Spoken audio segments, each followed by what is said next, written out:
I want to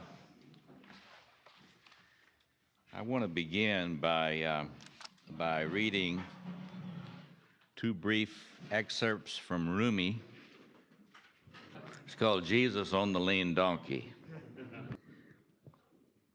Jesus on the Lean Donkey. This is an emblem of how we must control our instinctual soul. Let your spirit be strong like Jesus.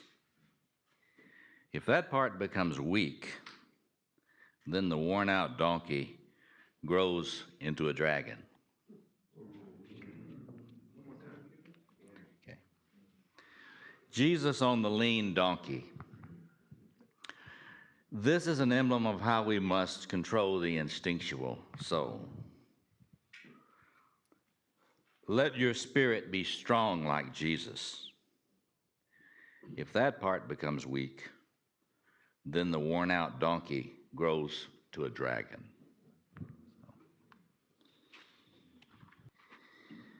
Now, my theme for this morning, I said that we would talk about the beginnings of awakening and the creation of a cup, strong enough to hold all that the wonderful ape that we are, all those energies, all those powerful energies that are our birthright, what Carl Jung called the 2 million-year-old inheritance.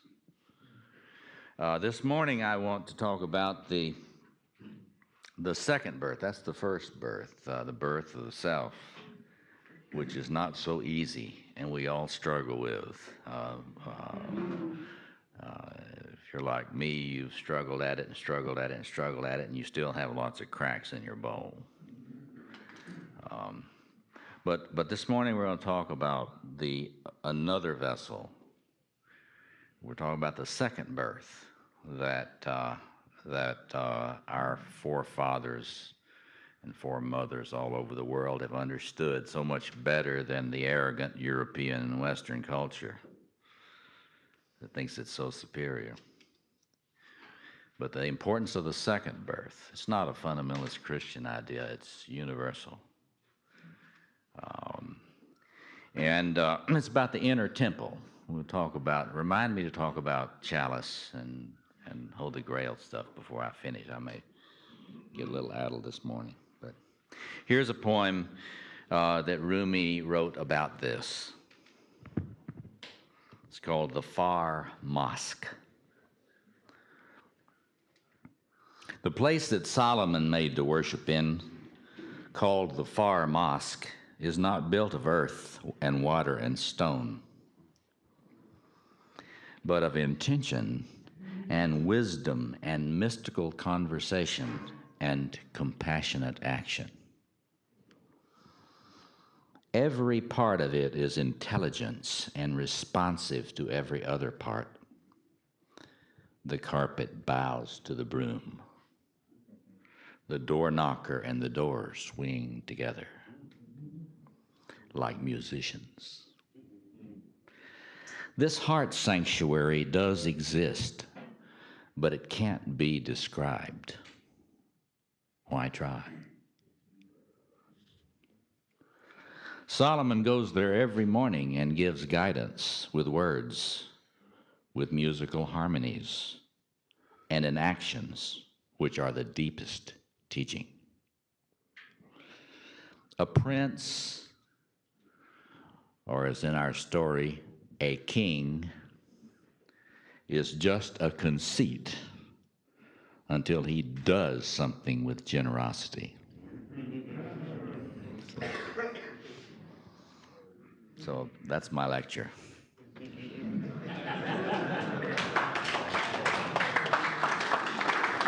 And now I'll give you a few footnotes.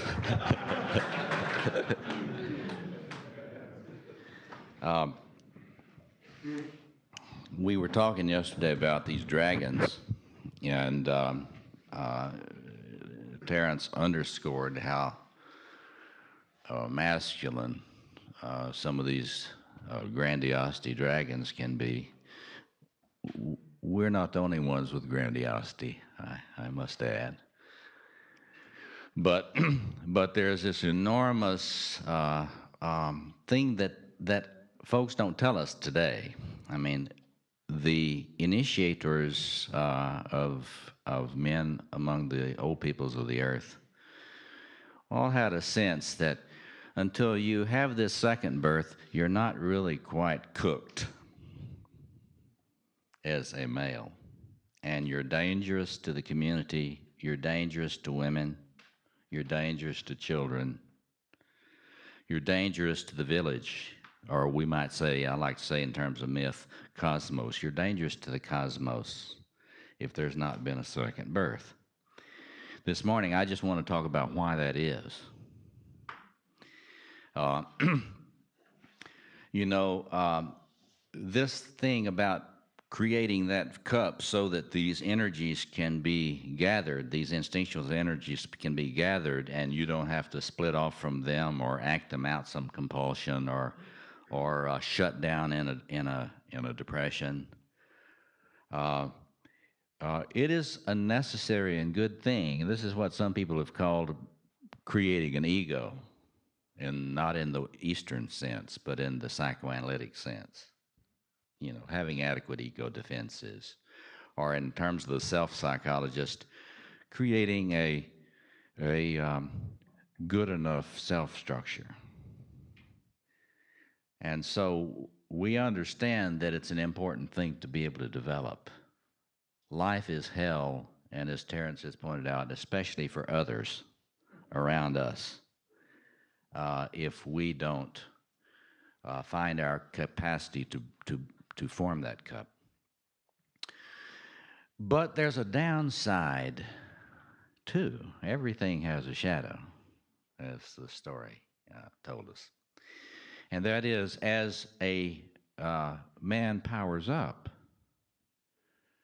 and he discovers all this energy, you know, there are a lot of men in this world, I like to call them sort of sixth degree initiates,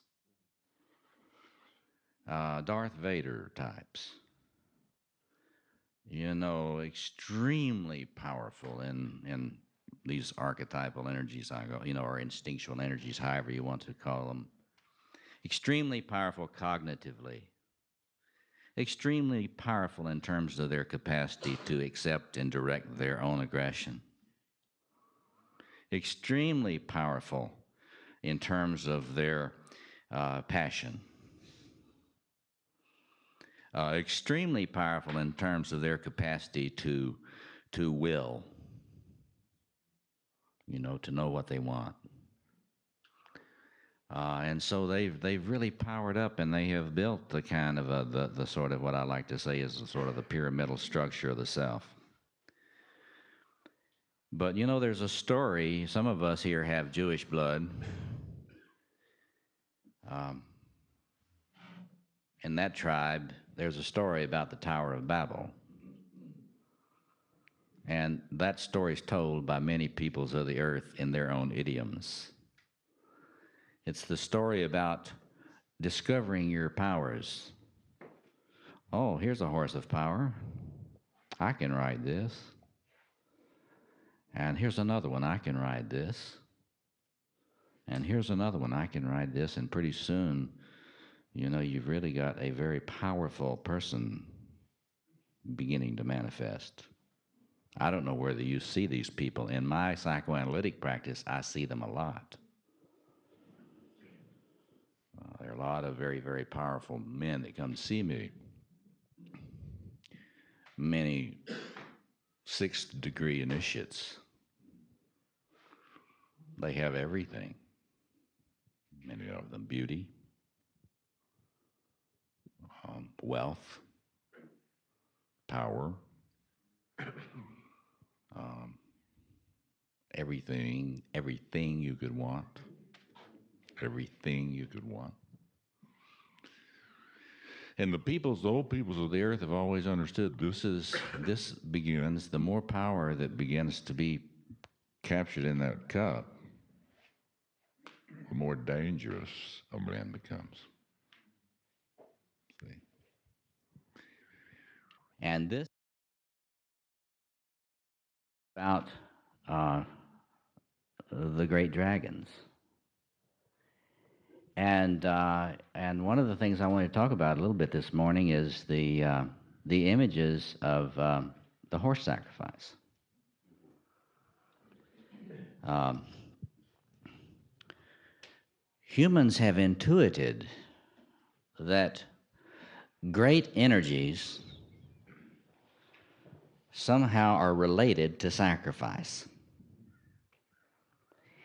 And all over the earth, you will see in the stories of the peoples all this discussion of sacrifice. Carl Jung was very fascinated by this. He believed that he talked about an archetypal dimension of sacrifice. It's somehow something that humans are aware of. And he was fascinated about it. And he wrote about transformation symbolism and sacrifice and was particularly interested, for example, for you Roman Catholic, people of Roman Catholic background, transformation symbolism in the Mass. So don't let me forget to come back to that. So anyway, this has been something that's on humans' minds, this issue of sacrifice. There is something in us that knows something needs to be sacrificed.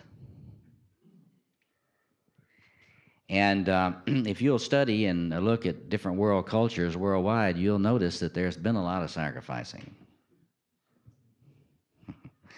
A lot of it human. In fact, I don't know how many of you have seen Rene Girard's work. Have any of you seen that stuff on violence and the sacred? There's a lot of interest in that today in philosophical and ethical and feminist circles. And it is this sense of what is this about this interest in sacrifice that has been so widespread, and how is that related to scapegoating and so on. Well, right at the heart of what we're talking about here in terms of awakening, the awakening of the spirit of a man and his really growing fully into the kind of person that's safe to let out of the pot, it's all related to this stuff here, this whole idea of sacrifice. A lot of the research shows that some of the very earliest sacrifice was the horse sacrifice. And scholars from all sorts of different interpretive traditions have tried to make sense out of that horse sacrifice. And I think that probably one of the simplest ways to come at it is just to acknowledge that our forebears knew about these horses of power. And they had these great images of horses. They knew about the horses' power, and they had a sense that somehow there's something important about the question of, are you going to have a safe world? Are you going to have a habitable world? If you're going to have a habitable world, then we're going to have to sacrifice the horse. And, enormous priesthoods developed around this, as it normally does. We got to talk about that a little bit, too. But this intuition that something needs to be sacrificed has been with us for a long, long time, thousands of years. They don't know how old the horse sacrifice is. And that we've got that other mythology about all the different tribal stories about how the world came into being, and it came into being when there was a great monster that was sacrificed. And a lot of the male-dominated cultures, they thought that thing that had to be sacrificed was female. Typical male kind of idea, If there's grandiosity that needs to be sacrificed, it must be hers. Think about that one. So anyway, this whole issue of sacrifice is related to the grandiosity that will come as you power up. There is a sense in which, and you've heard me talk about this some before, that as you access the great energies that are in yourself, in your deep self, a lot of that gold and shine will start coming up. And I have been one to to talk about how important it is to get the gold off of other people and claim your share for yourself. I think that is an important thing to happen. But when you speak about spirituality, you have to take it another step. That is, this is a line of awakening. You can contact your great energies, but soon there will be a problem with them if you don't take the spiritual next step. Because the Tower of Babel begins to rise when one gets uh, real fascinated with one's tower. Sort of what the old psychoanalysts used to talk about, a masturbatory kind of interest. A masturbatory, I mean, you got to think about this because it's self-involvement. You've got this power. You're very self-involved. It's not related. It's not related to anything, and it becomes compulsive. Grandiosity always it leads to increasing compulsion. The more power, the more great energies. The Cohoutians talk about the grandiose exhibitionistic libido. If you don't have any of that grandiose exhibitionistic libido, you're real flat, the gray men. If you have it and you know nothing, no one helps you as an elder, helps you about spirituality, then soon this becomes a great problem. And compulsivity increases. Because of what? Why does the compulsivity increase? Because no elder has taught us about real sacrifice and who or what has to be offered. When the elders have not taught us about offering up the grandiosity to something higher, for something wider, that there might be a world, that there might be a village, that there might be a community, that there might be a world in which people can live.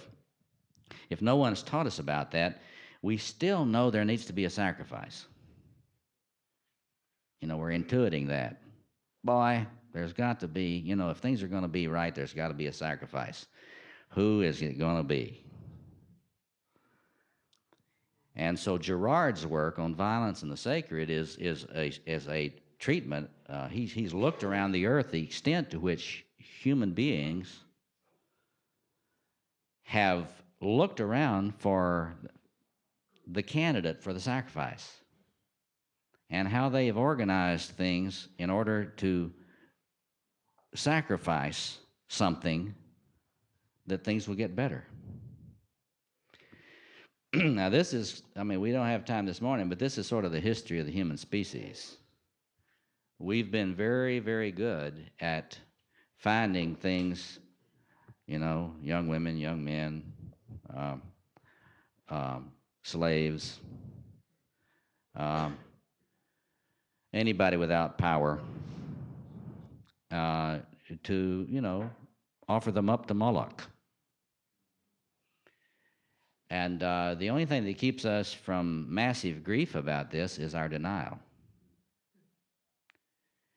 And the important thing for us to realize today is that as the availability of elders who understand about this necessary sacrifice has declined,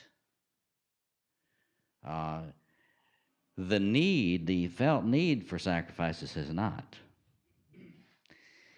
And tomorrow we'll talk a little bit about what's happening in prisons today. But one way to understand what's going on in the United States in the correctional system is that there's a really hungry bunch of hungry dragons that need to be fed. Human grandiosity that makes you more and more addictive and hungrier and hungrier. As Rumi says, that donkey turns into something enormous and hungry. And somebody told me the other day, every day, in fact, here as we are here today, in this day, 30,000 children will die of unnecessary illnesses. And tomorrow we'll talk a little bit more about that. But the point is that this spiritual birth, the spiritual awakening that our forebears, our forefathers, and our foremothers have had a sense for is about the necessity to awake to something larger and to be able to learn how to make offerings. And if you've listened carefully to what Martine teaches in a lot of ways, you have been hearing him teach some of this old wisdom about the necessity to make offerings in order that there be a habitable world and in order that people be really people. And so that's our theme for this morning. The necessity to build that faraway mosque. And you know, any time that that you get a bunch of human beings together, and there's going to be a group of them that'll get together, and they spend a little more time on this understanding this longing for sacrifice, and they'll form a priesthood, and they'll figure out some way to franchise the sacred. It's amazing to me, although the more I study the history of our species, it's less amazing, but you know, it was the Brahmin priests that were in charge of that horse sacrifice early on. And isn't it just interesting that pretty soon those who volunteered to become the ones to preside over the horse sacrifice used their role in leadership in that sacrifice to curry social power and prestige and to create a caste system so powerful that it stratified the society in such a way that's not even subject to being touched by government, still in place today. As you think about that a minute, think about the way priesthoods operate. They know that we have an intuition about sacrifice, the need for ritual leadership. They turn it into the McDonald's, you know, max spirituality, and franchise it. And before long, it's being used not to help you deal with your grandiosity, but to cultivate idealizations of the priestly caste. Do what? And donations. The whole idea is that you cultivate idealizations then. And this is, I mentioned the cannibal king yesterday. This is the same kind of dynamic. And so you see how no wonder we've had such a hard time in the history of our species, right? Because our spiritual insights come from within, bubbling up. We know something has to be sacrificed if things are going to be okay. And then somebody starts taking over the priestly role for us. So we turn it over to them, and then we have them tell us what it is.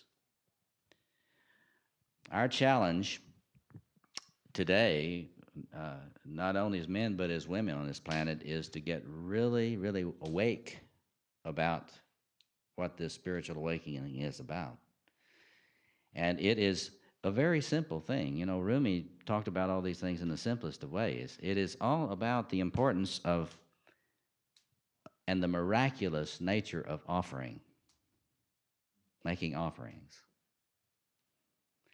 And there is a sense in which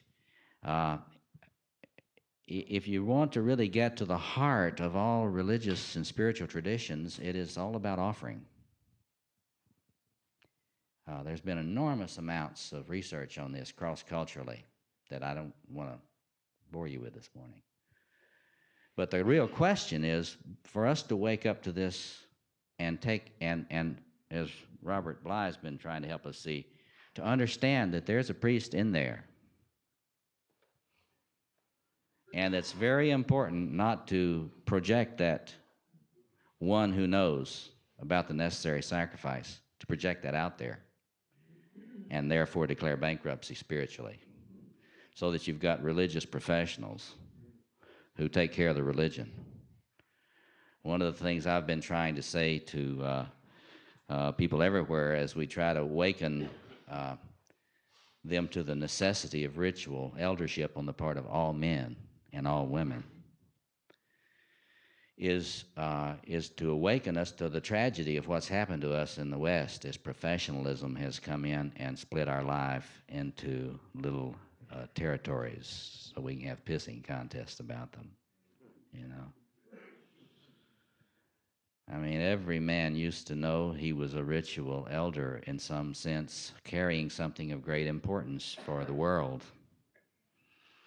Among the Australian Aborigines, for example, every person in every group has responsibility for some part of some song line. And if they fail to sing their song, then the world will continue to deteriorate. What has happened in the modern West is that we've gotten the idea that ritual leadership is something which is only for those folks that can't get into law school, you know, or medical school. You know, they go to seminary where they get ordained. And then they're supposed to take care of that stuff. See? You follow that? Well, what's happened? And now you go into so many, I mean, I watch what's happening in worldwide theological education today. It's amazing. The professional model of spiritual leadership reigns supreme. The Association of Theological Schools, you know, it's probably one of the most secularized, spiritually tone-deaf organizations on earth. Tremendous investments in developing the profession of ministry. But you go into a church that has one of these professional ministers, and the lay men in the church feel like their job is to do what? Some of you, huh? Set up tables, fix the roof when it leaks, you know, so forth. Yeah, adjust the deck chairs on the Titanic. That's what I like to say.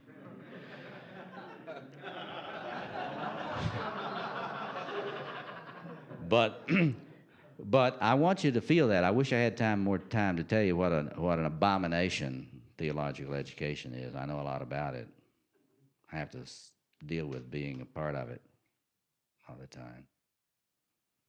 To sneak in a little guerrilla spiritual leadership, you know, behind the scenes here and there. But anyway, the point we have to face this morning is every man in this room of every age, there's an awakening to your ritual leadership that is necessary. And this includes the young men. And they started showing us some ritual leadership today.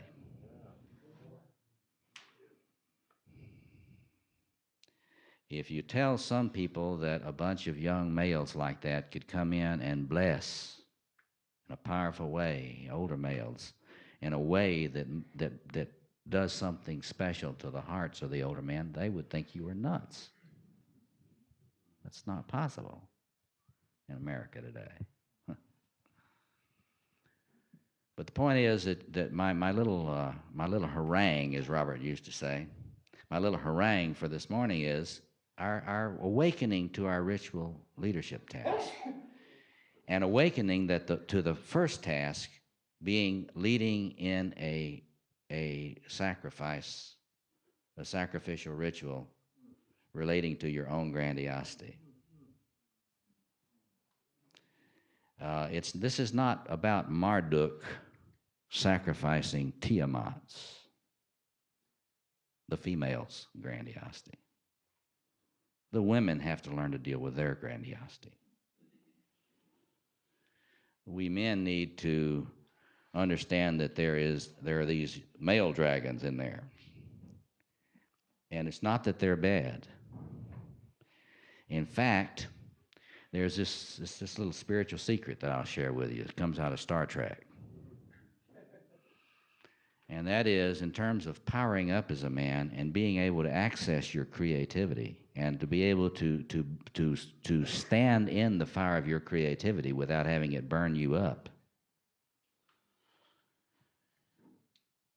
that the only way, unless you're a total sociopath, which is another story. You sociopaths get together and I'll talk to you later. But if you're not a sociopath, the only way you're really going to be able to get to the point where you can stand in the fire of your creativity is that if you do offer up your grandiosity in that inner temple. If you can do that, all of the old spiritual teachers of the earth knew something that I'll just put out here, and that is, then your capacity to be a vessel of creativity goes into warp speed. You don't become less creative. This is not about masochism. There are a lot of folks that think that if you make a sacrifice, that's the formula for masochism. This is true when you have put other people on the throne or on the altar and made them into gods and goddesses. You follow that? Masochism is a social relationship. And I make you into a god, and then I sacrifice myself to you. And I'm acting out something very profound and very true, except that you're not the right one that I should be offering this to. If I offer it to a human being or an institution, including the church or the synagogue or the ashram, if I make my offering to that because I have idealized that and given away my gold, the God energy that's in my heart, if I put it over there in the guru and then make my sacrifice to him, that is masochistic. That's spiritual masochism. Yeah, I will in just a minute. If you just let me finish this and we'll talk.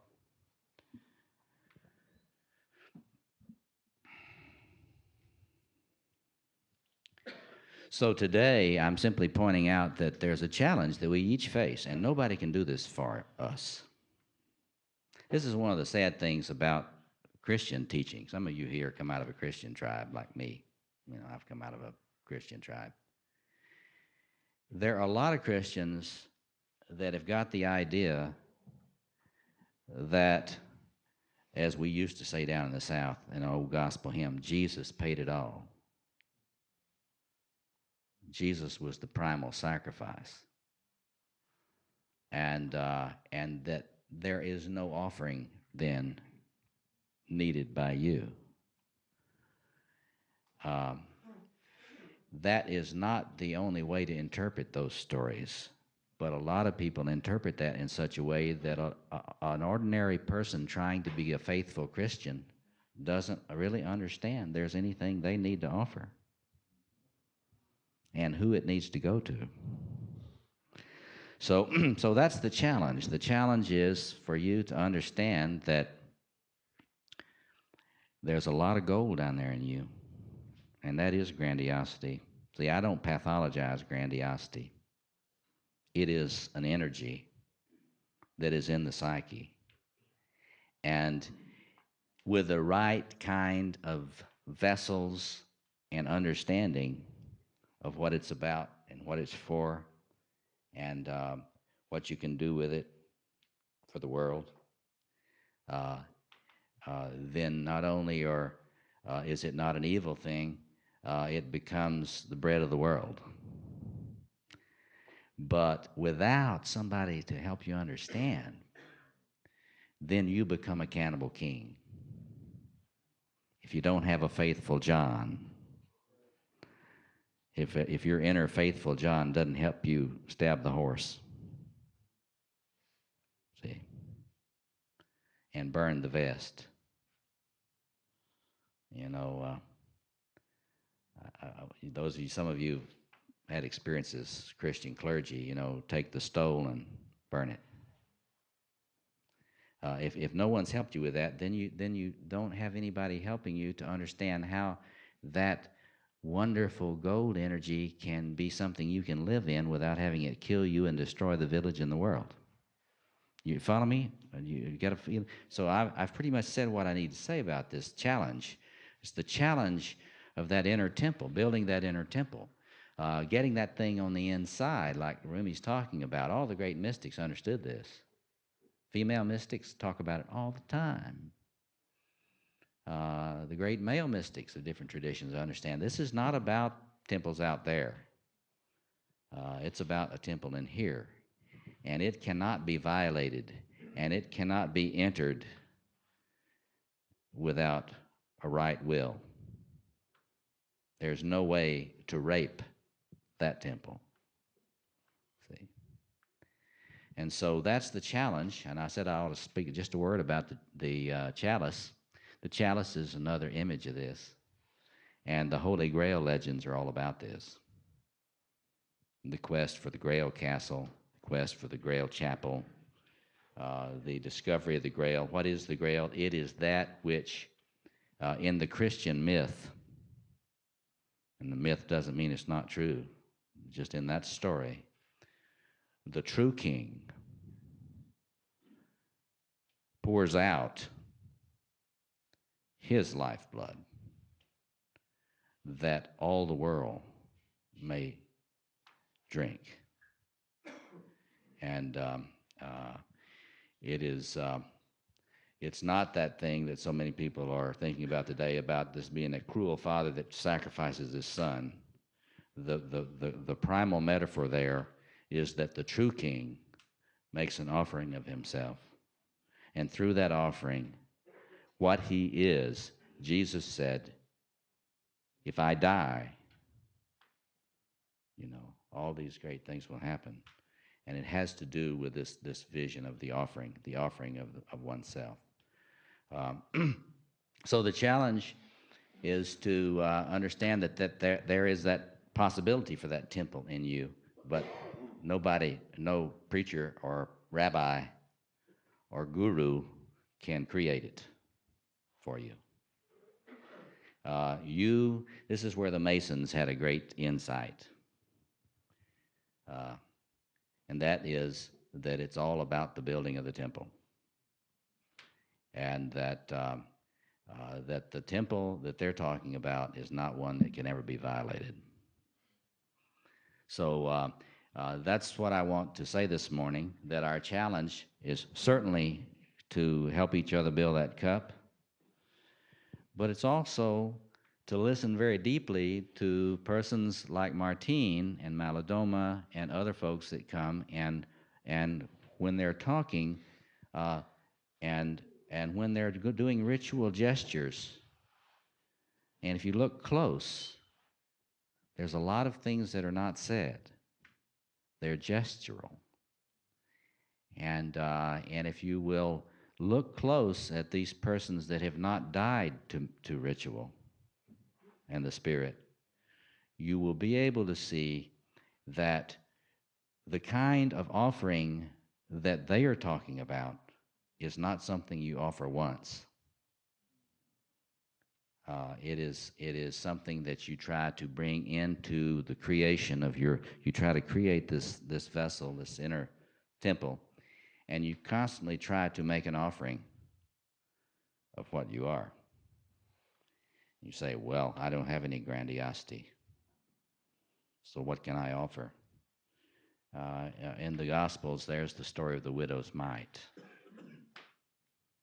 the mustard seed. You know, little things can do miraculous things. So whatever you are, if you can bring yourself in your own inner temple to offer it, that there might be a world for these boys. See? Or if you young males do this, that as you offer it, that there might be a world for us old farts. Can you be more specific about the sacrifice of grandiosity done in an individual basis? Sure. What does that mean? Well, for one thing, I mean, say you have a gift.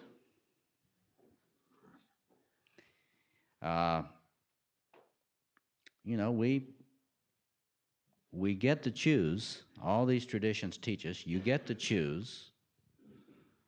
You get to make a decision whether this gift is for you and it's to feed you, or whether if you offer it, not only do you eat, but a lot of other people eat from your gift. My first book was a psychoanalytic study of the way this dynamic, some of these spiritual insights, sort of got unwittingly acted out in the 17th and 18th centuries, and enormous energy was released. Pretty soon, it got turned into capitalism, and the spiritual core of it was lost. But it can be any gift, any gift. You know, it's the parable of the talents. It has to do with simply one's gift, and one has to look at oneself. You see, it's complicated. If I have a gift in poetry, then actually that isn't fulfilled unless I do the grandiosity of coming up and reading to everyone. That's right. Which is also increasing my grandiosity. So it isn't a simple issue here in that way. Well, it will increase your grandiosity to a certain point where your decision spiritually will get made. And if you decide not to offer it back to something larger than your ego, then that'll work for a while, but pretty soon you're going to become more addictive and more depressed, and soon you won't be able to work. This is what the studies in creativity show. I mean, but some poets, you see, decide not to give any public readings at all on the grounds that it isn't quite right, and they are sacrificing grandiosity too quick, too early. Is that what well, you'd have to know the individual. For example, there are a lot of people who hide because they know what happens when they start trying to bring this energy up. This is what I was talking about yesterday.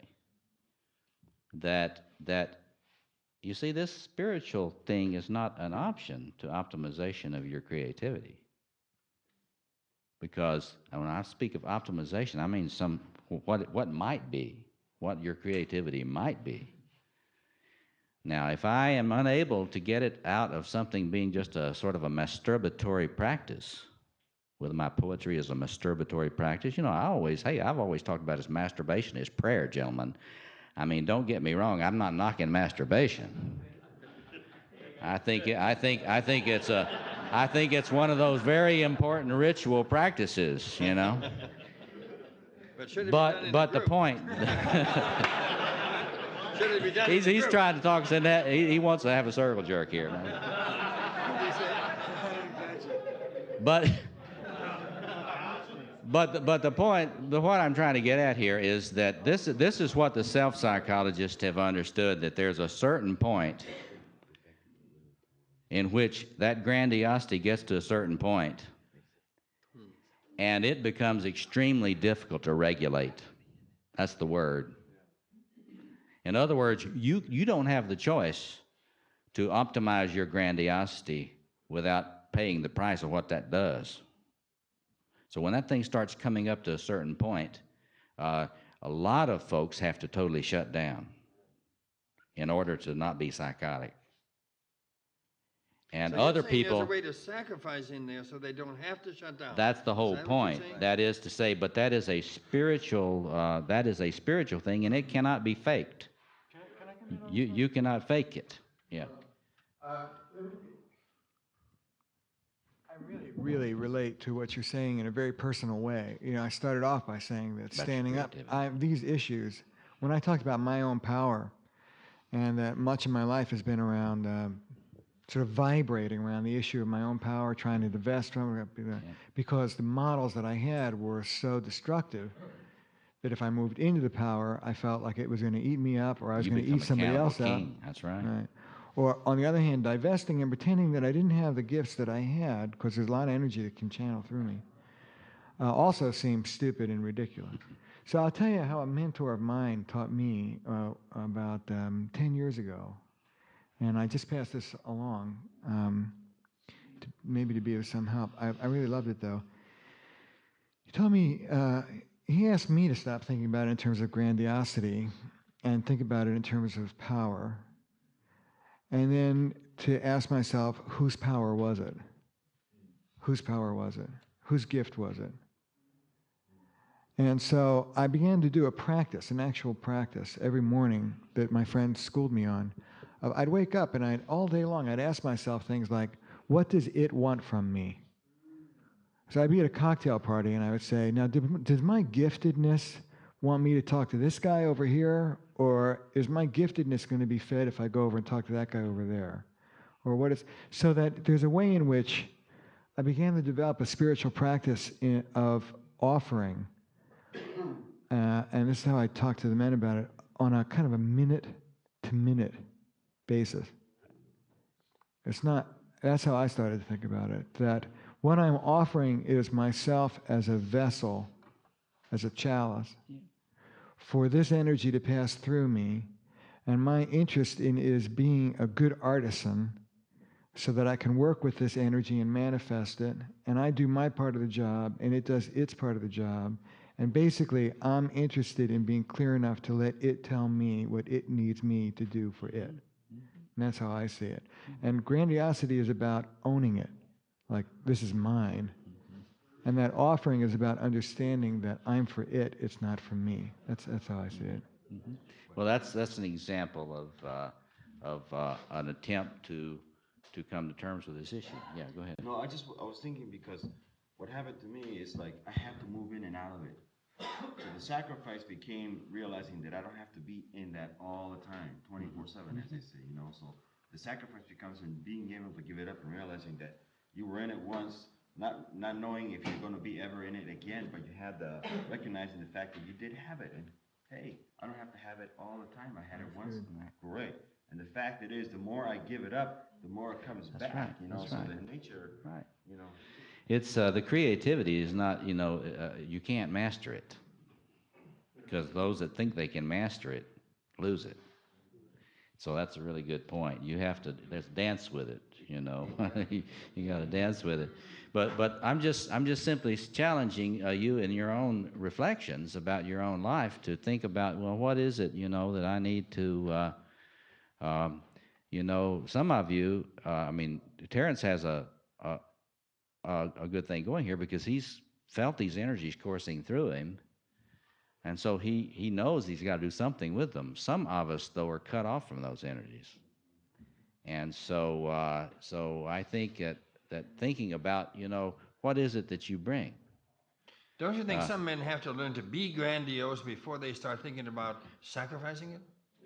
I've taught that for years, that all men have to learn to connect with those energies. See, I don't have the negative. I'm influenced by Kohut and Wolf and those traditions. I don't have the negative sense about grandiosity. Anybody that thinks they're not grandiose is full of shit. It's either inside or they're putting it on somebody else, Is there true greatness in an infantile grandiosity? It's there. Infantile, you've probably heard me talk about that before. Infantile grandiosity is just grandiosity which is compulsive. It's not offered. It's not been regulated. It doesn't build connectedness in human life. And these great energies, if you prefer, that's why I like to talk about alchemy, gold energy. But the important thing is we got to understand that the psyche is so shaky about this stuff. See, this is why I'm hesitant to give up saying that you're still grandiose or that I'm still grandiose, because that's too easy, man. The shadow's sneakier than that. Mm-hmm. And so the tendency is for people to sort of make that, to clean themselves up and say, he's grandiose, I'm humble. No. See? And I think the important thing is to realize that that those lions and tigers don't disappear. They're still there, but they can become the occasion for what Rumi calls a spirit lion. They can become a spirit lion, or there can be a great dragon that is not eating people, but is as the Chinese have a sense of it, the dragon that makes life possible. Or if you love science fiction, as I do, the movie Dune. And these great worms are not bad. I mean, the whole idea is to get spiritually aware enough so that you can climb up on their back and ride the worm. But And not be doesn't Rumi eaten by say, the worm. Start a huge and foolish project like Noah. Yes, absolutely. And you started one of these huge and Yes, foolish projects. exactly. Yes, and I think about Noah a lot. But couldn't we sometimes say to every person in this room, do you have a huge and foolish project? If That's you tomorrow. don't- Let's don't get ahead of ourselves. don't, I said that's for tomorrow. Let's don't get ahead. I think we all have a huge and foolish project. It's called planet Earth. And there are a lot of people that think it's such a foolish project they don't even want to talk to you about it. Yeah. Well, listening to you talk, I think about two forms of grandiosity that I've indulged in. One has been when I've done talks to be seen. Mm-hmm. That I want to be seen, Mm-hmm. and I want some fame or something. Mm-hmm. And I remember I was telling a friend of mine that I was doing this talk, and he said, "Well, how nice that you want to teach these people these things." And my thought was, no, that really wasn't why I was doing it. And that's a destructive form of grandiosity. Well, and the thought that yeah. about when I'm at my most creative, because I was affected by the idea that you're on the right track because your creativity increases when you're doing the right thing about your grandiosity. Yeah. So that when I'm really invested in teaching something, I do feel the creativity, and so I'm invested in sharing something I know about, and sharing that. When I'm invested in that, then that's it works. It's my creativity, and then it's like I become the vessel that you were talking about. Yeah. But you know what? But you're not But sharing, you- you're shining. Don't lie to yourself. But the thing, the great genius of Kohut was to say to you, hey, it's all right for you to want to be seen. We all want to be seen too. There's not anybody in this room that doesn't want to be seen. It's very human to want to be seen. And we need to stop pathologizing the fact that people want to be seen. We need to get about getting enough of an eye of blessing around so that we all feel seen. And so I know that's in our culture, which is so shame-based, which teaches you that if you want to be seen, that's a shameful thing. It's very powerful. Ernest Wolf, the great self-psychologist, has said, in our culture, we'll forgive you anything. We'll forgive you even murder. But we won't forgive you wanting to get attention. Yeah. Robert, it's appropriate and pertinent, but we talk about sacrificing the less powerful, but of course the original sacrifices were the kings who were sacrificed. That's right, but they got off that real quick, didn't they? And they discovered poor people, and helpless children. And one of the things you'll notice about the leadership on this planet is, just take in case in point the Philippines, the way in which the leaders of the Philippines eat the people of the Philippines. It doesn't matter kind of who they are, whoever they come along, they eat them. And it's a story that's repeated all over the planet. So the point of it is, and that's where this Cannibal King story is relevant. It's like, but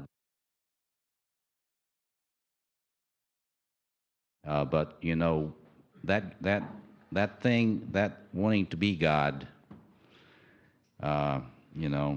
is very powerful in us. All the great teachers have pointed that out. And if you can't sacrifice the ego to something greater, then you start sacrificing the weak. And that is the rule of human history. It's the horror, the Holocaust, the many Holocaust of human history. Yeah. So we do need to become the human sacrifice. Well, yeah, and there's nothing anybody can do to get you to do that. One more question. Yeah, right here. I Yeah. saw a bumper sticker that seems to summarize some of what you're saying. It was, "Nuke a gay whale for Jesus." Nuke a gay whale for Jesus. No, that's just ugly. Well, that has something to do with sacrificing the weak. Oh, Oh, I see. I see what you're saying. I see.